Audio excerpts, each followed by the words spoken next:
Hey folks, it's Grant over here at Local Cooling Farms. I'm actually going to go through this this eggmobile move with you guys. We got the tractor out here, we got the pieces of fencing, we've got the feeder, the water, the eggmobile, the existing net fencing around that grid, and then we're moving forward east this way. And so a couple things to go over. One is that the feeder is actually pretty full still. So we're not going to be able to move that feeder because it's not designed to be used with a load in it. I don't want to, break that plastic or anything. We have enough slack on this fence right here to where we're going to be able to go around. So they're still going to have access to the drinker and to the feeder as part of the old grid. So we're leaving these here. Normally we'd actually pick them up and move them to the front of the new grid, but we're not doing that today. And as far as the video goes, I'm just gonna pretty roughly put together all the steps in a couple quick videos. So not the most professional editing job, but you guys are gonna be able to get the picture. All right, so I'm laying out the fence. This is the Premier Net Fence, which is the better one on the market still. I'm walking backwards. I have it wrapped up in my hand here. And then the most important thing to do whenever you're working with this net fence, in my opinion, is to lay down your net fence, get the new perimeter set up first before you start stepping in post. Because if you step in post for one piece, put up another one, you may be off like 2 feet and you're gonna have to redo at least 2 sections of fence. And then this is the last piece. It's got the pigtail on it. So what I'm gonna do is that I'm just gonna do a quick step in here on that end, just so I can see where this guy ends, so I can actually reference it if I need it. I'm gonna go back and get another piece, and I'm gonna start it here, and then forget that. I'm gonna start at that corner over there, and then I'm gonna walk it, and then I'll put the front fence up. And then some of the terms I'll be using is the front fence is the piece that's the leading piece in front of the grid, and then the back fence is, of course, the fence that's keeping them from going back away from the direction that you're moving them. So the movement here is we're moving them from where they are now to this area. All right, I've got my other side in. So that's where I was a little bit before. It's hard to see. There's the end of it right there. That's why I leave that end piece up so I can actually see, because it's a green fence amongst the green grass. And then I've got this piece laid out. So I got this piece laid out, that piece laid out. I'm gonna step this in, so I got my indicator, and then I'm gonna run the piece from this corner to that corner over there. And I don't have a lot of space right here to do the next move now that I'm looking at it. So what I may do on that next piece is do more of an arc here at the end, just to get as much grass in here as I possibly can. I normally like to run square 100 foot by 100 foot, not do bulge outs. But I think on this one, it might be an exception. So we'll see. All right, so I got my third piece in. I did kind of a bulge out. I decided to do that, so it's curving like this. The other thing I did was I parked the tractor inside of the new grid, because the next step is to step in all of these 3 pieces.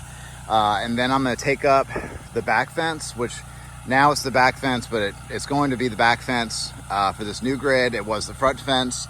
And then that way I can just open up that dude. See, the chickens are anxious to get moved. Even though they have full feed, they know that I'm gearing up to move them. So they're ready to get after the grass and the bugs. So anyway, I'm gonna go ahead and step all this fencing in, get it all set up where I want it. I'll take up that back fence and I'll back up the tractor to the eggmobile, and then we'll get it moved. All right, so I'm gonna start the end of this new piece. So there's a couple of things going on here.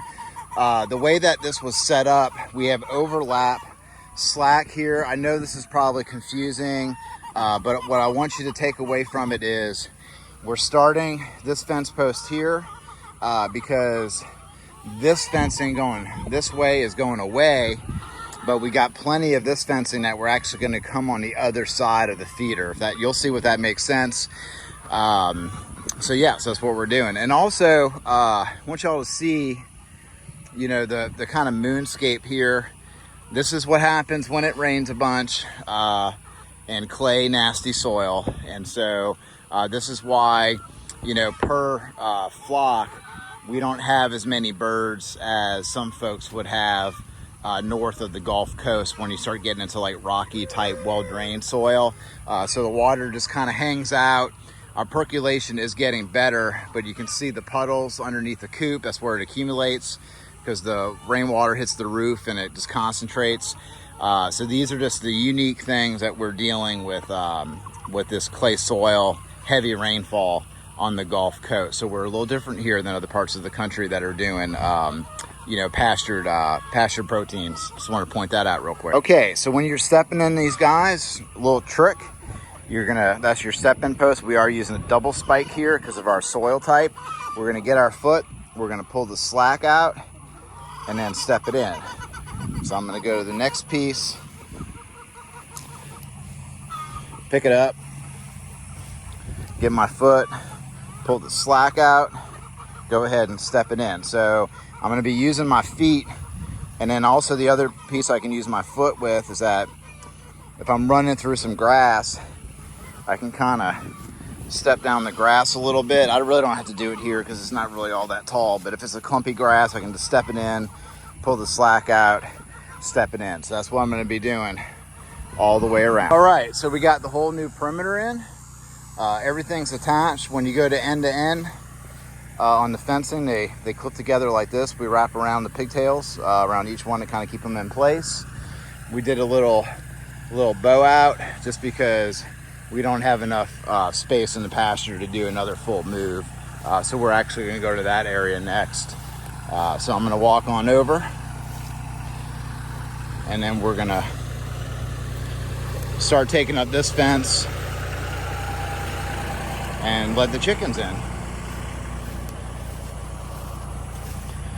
And there's some good stuff in here too. We had clipped it, and so you got all this organic matter down, and there's probably going to be some fun insects and bugs in there for the chickens. They're also going to scratch that up. They're going to break it up. They're going to manure in it. That's going to help the decomp. So lots of good things going on when you move those layers over. All right, so let's see. So we just have, this is the piece I'm after right here. So you can see how it's overlapped. I don't know if I'll be able to do this one-handed for you guys or not.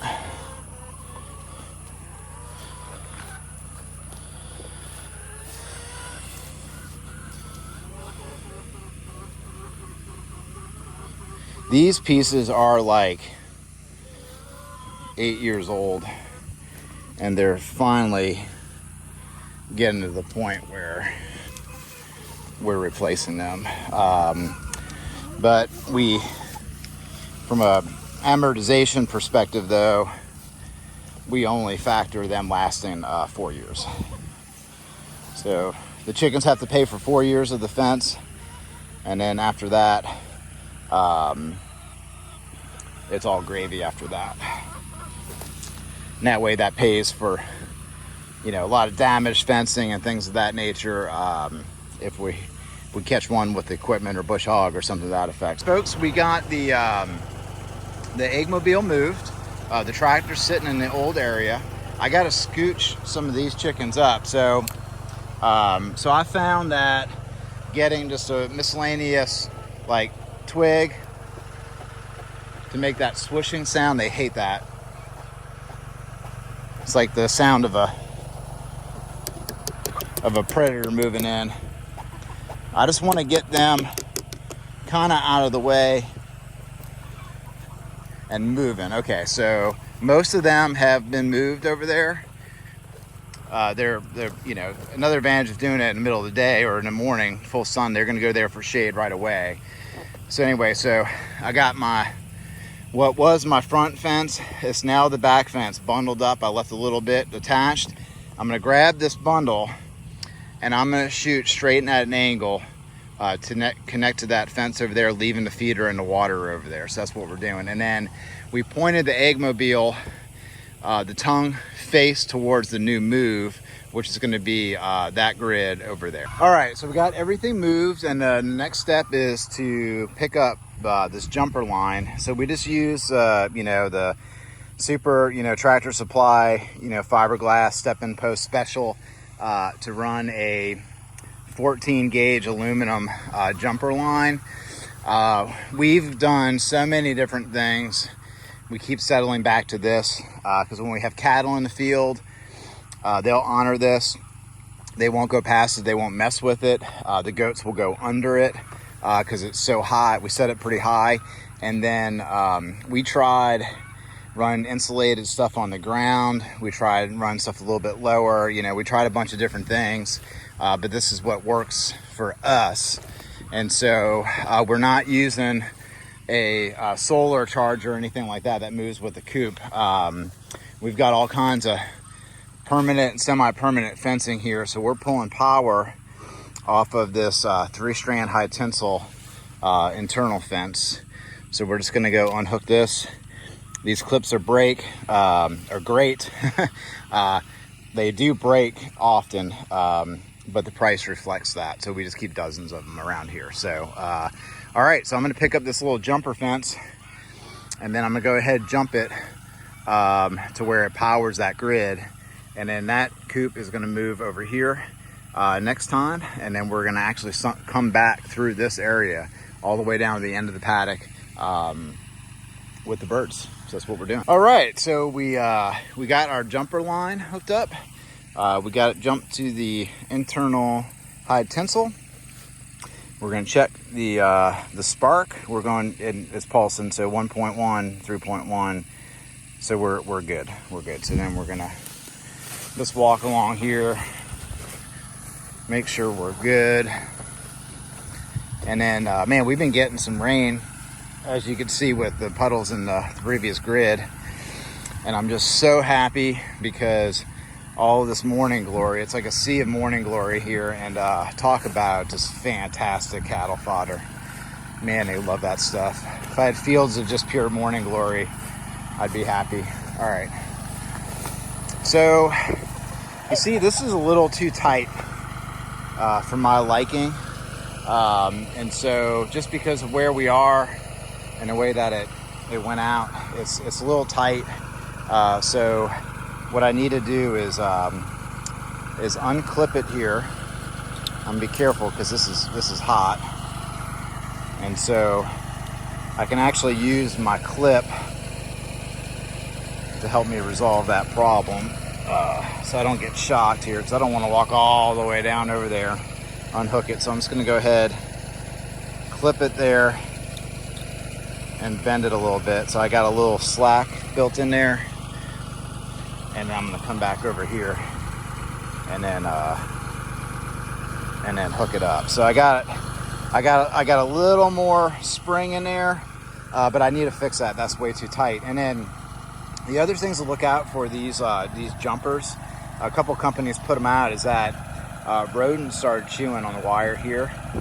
So when you go to grab them and your hands are sweaty like this, you'll get a wake up call big time. So just be, like I said, you get what you pay for with these things. But anyway, so we got the jumper line in. We've got the new perimeter put in. We got the feeder that's in the same spot as before because it was full. We're not going to move that feeder. And then we've got the water. We did keep that feeder or previous feeders on pallets for easy moves, but the problem is that rats would nest underneath it, and so that was just creating another spot for rats to gather. So yeah, so we're good to go here. So I just did not check the net fence. So let me voltage. So let me go ahead and check it. All right, we're at 2.7, 2.8. We're good here.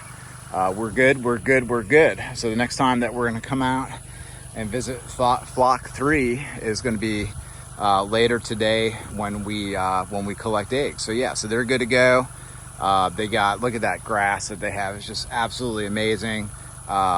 It's beautiful, it's green, it's in a vegetative cycle.